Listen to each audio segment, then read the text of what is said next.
दोस्तों, स्वागत है आप सबका डेली डिफेंस न्यूज के एपिसोड 17 में। आज के एपिसोड में बात होगी राजनाथ सिंह की ऑस्ट्रेलिया विजिट से इंडो पैसिफिक पार्टनरशिप के नए फेज तक, आर्मी के एक्सरसाइज कोल्ड स्टार्ट, आईएएफ के Su-30 MKI जेट्स के रैम्पेज मिसाइल और भारत के रिकॉर्ड ब्रेकिंग डिफेंस प्रोडक्शन तक। तो चलिए शुरू करते हैं भारत के ग्लोबल राइज की कुछ जबरदस्त हेडलाइंस के साथ। इंडिया और ऑस्ट्रेलिया के बीच डिफेंस टाइज और भी स्ट्रॉन्ग होने जा रहे हैं। डिफेंस मिनिस्टर राजनाथ सिंह इस हफ्ते सिडनी विजिट पर होंगे, जहां दोनों देश इंटेलिजेंस शेयरिंग, सबमरीन रेस्क्यू और मैरीटाइम सिक्योरिटी पैक्ट पर साइन करेंगे। ये विजिट खास है क्योंकि 2013 के बाद पहली बार कोई इंडियन डिफेंस मिनिस्टर ऑस्ट्रेलिया जा रहे हैं। दोनों देशों के बीच पहले से ही स्ट्रॉन्ग मिलिट्री कोऑपरेशन है और अब ये पार्टनरशिप और ज्यादा एक्सपैंड होने वाली है। इस विजिट का एक हाईलाइट होगा ऑस्ट्रेलियन KC-30A एयरक्राफ्ट का लाइव डेमोन्स्ट्रेशन, जो इंडियन कॉम्बैट एयरक्राफ्ट के साथ air to air refuelling mission करेगा। इससे इंडियन एयरक्राफ्ट की रेंज और कैपेबिलिटी इंडियन ओशन रीजन में बढ़ जाएगी। दोनों कंट्रीज के पास कॉमन डिफेंस प्लेटफॉर्म्स भी हैं, जैसे Boeing made P-8I maritime surveillance aircraft, जो रियल टाइम इंटेलिजेंस शेयरिंग और जॉइंट मिशंस के लिए यूज किए जा रहे हैं। ऑस्ट्रेलिया इंडिया को एक की डिफेंस पार्टनर के रूप में देख रहा है और दोनों मिलकर 2+2 डायलॉग मैकेनिज्म शुरू करने पर फोकस कर रहे हैं, जिसमें दोनों देशों के फॉरेन और defence ministers high level talks करेंगे। राजनाथ सिंह की ये विजिट इंडो पैसिफिक रीजन में डिफेंस टाइज को और मजबूत बनाएगी और दोनों देशों के बीच इंडस्ट्रियल और मैरीटाइम कोऑपरेशन को नेक्स्ट लेवल तक ले जाएगी। कल से स्टार्ट हो रही है एक्सरसाइज कोल्ड स्टार्ट, जहां आर्मी, नेवी और एयरफोर्स पहली बार ऑपरेशन सिंदूर के बाद साथ मिलकर पार्टिसिपेट करेंगे। ये ड्रिल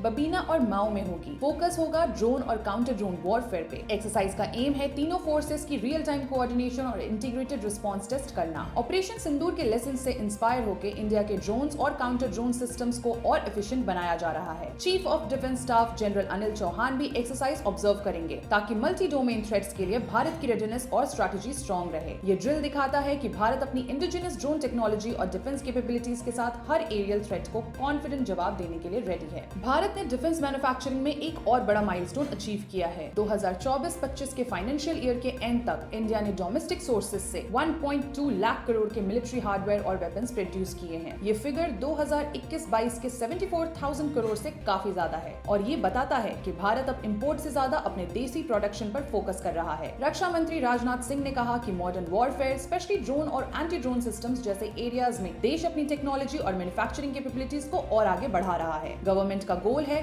2047 तक भारत को एक डिफेंस सुपर पावर बनाना, जिसमें 3 मेन ऑब्जेक्टिव्स हैं: self reliance in critical defence technologies, global defence exports में लीडरशिप और कटिंग एज टेक डेवलपमेंट। इस मिशन में प्राइवेट सेक्टर, स्टार्टअप्स और MSMEs को भी बड़ा रोल दिया गया है, ताकि एक स्ट्रॉन्ग इंडिजिनियस डिफेंस इकोसिस्टम बन सके। राजनाथ सिंह ने रिसेंटली डिफेंस प्रोक्योरमेंट मैनुअल 2025 भी अप्रूव किया है, जो रेवेन्यू प्रोक्योरमेंट को सिंप्लीफाई करेगा और 1 लाख करोड़ तक का एक्विजिशंस को फास्ट ट्रैक करेगा। भारत का डिफेंस प्रोडक्शन 2024-25 में 1.5 लाख करोड़ तक पहुंच गया है और एक्सपोर्ट्स भी रिकॉर्ड लेवल पर हैं। यानी भारत सिर्फ अपनी सुरक्षा नहीं बल्कि ग्लोबल डिफेंस मार्केट में भी अपना दम दिखा रहा है। इंडियन एयरफोर्स ने ऑफिशियली कंफर्म किया है कि Su-30 MKI जेट्स अब इजरायली मेड रैम्पेज मिसाइल से इक्विप्ड हैं। ये announcement air marshal AP Singh ने ऑपरेशन सिंदूर के कॉन्टेक्स्ट में किया। IAF ने एक शॉर्ट वीडियो भी रिलीज किया, जिसमें पायलट हेलमेट कैम से मिसाइल लॉन्च और टारगेट हिट का सीक्वेंस दिख रहा है। रैम्पेज मिसाइल का वेट 570 किलोग्राम है और ये प्रिसिजन स्ट्राइक के लिए केपेबल है। इस इंटीग्रेशन के लिए DRDO ने Su-30 MKI के एवियोनिक्स और सॉफ्टवेयर सिस्टम्स अपग्रेड किए। पहले रैम्पेज मिसाइल जैगुआर दरीन 3 और MiG-29K एयरक्राफ्ट में यूज होता था,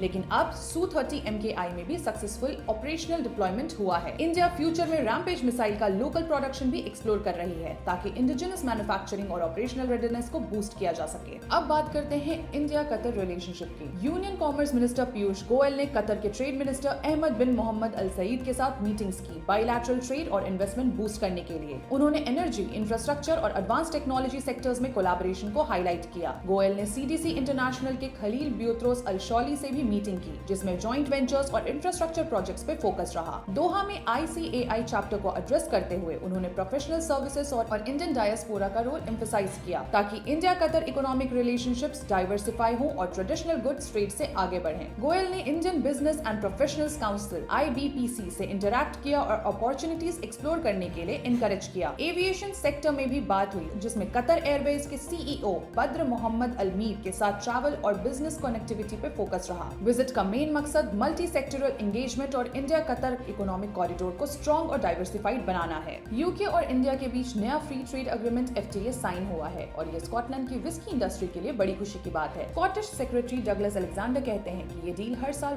190 मिलियन यूरो स्कॉटिश इकोनॉमी में ऐड करेगी। इंडिया में स्कॉच विस्की के इंपोर्ट टैरिफ्स पहले 150% थे, अब ये तुरंत 75% हो गए हैं और अगले 10 साल में 40% तक कम होंगे। यूके पीएम कियर स्टारमर और डेलीगेशन इंडिया विजिट करेंगे, जिसमें SWA और स्कॉटिश बिजनेसेस भी शामिल हैं, ट्रेड और बिजनेस लिंक्स को बूस्ट करने के लिए। SWA CEO मार्क केंट कहते हैं कि ये डील इंडियन कंज्यूमर्स के लिए वैरायटी बढ़ाने और फेयर ट्रेडिंग एनवायरनमेंट क्रिएट करेगी। डील से सिर्फ विस्की नहीं बल्कि यूके के एक्सपोर्ट्स और इंडिया यूके इकोनॉमिक रिलेशनशिप्स भी स्ट्रॉन्ग होंगे। तो दोस्तों, ये थे आज के भारत के डिफेंस और स्ट्रेटेजी के कुछ बड़े अपडेट्स। चाहे राजनाथ सिंह की डिप्लोमेटिक विजिट हो या IAF के मॉडर्न मिसाइल्स, भारत हर फ्रंट पर अपनी स्ट्रेंथ दिखाने में लगा है। अगर एपिसोड इन्फॉर्मेटिव लगा हो तो लाइक, शेयर और कमेंट जरूर करें। मिलते हैं नेक्स्ट अपडेट के साथ, तब तक के लिए जय हिंद।